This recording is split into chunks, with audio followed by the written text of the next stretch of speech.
నారి భేరీ కథ. నక్క భేరీ కథ. ఒకప్పుడు ఒక అడవిలో నారి అనే తెలివైన నక్క ఉండేది. దానికి రకరకాల మాంసాలు తినడం మహా ఇష్టం. అది స్వయంగా పెద్ద జంతువుల్ని చంపలేదు.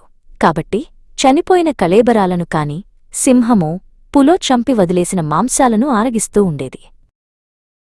ఒకరోజు నారికి ఎక్కడా ఆహారం దొరకలేదు.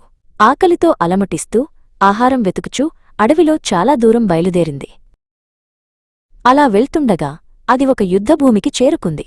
అక్కడ ఎన్నో శవాలు మానవులవి, గుట్రాలవి, ఏనుగులవి కనబడ్డాయి. వాటిని చూచి తన పంట పండిందని నారి ఎంతగానో పొంగిపోయింది. దాని ఆనందానికి హద్దులు లేవు. ఇంతలో దానికి ఢం ఢం, గర్ గర్ అనే వింత శబ్దాలు వినిపించాయి. అదేదో క్రూరజంతువు కోపంగా అరచినట్లు తలచి నారి భయపడింది.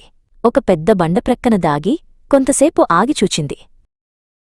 శబ్దం వినిపిస్తూనే ఉంది, కాని ఎవరూ కనిపించడంలేదు. ఏ జంతువూ అటుగా రాలేదు. నారి కొంచెం ధైర్యం చేసి ముందుకు వచ్చి ఒక చెట్టు చాటున నక్కి చూసింది.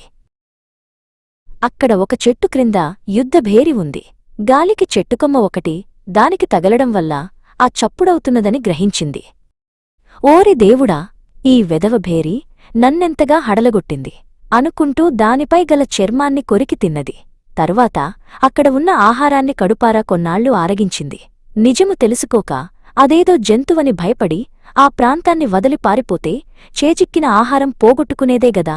కాబట్టి శబ్దం విన్న మాత్రాన భయపడడం మంచివారి లక్షణం కాదు.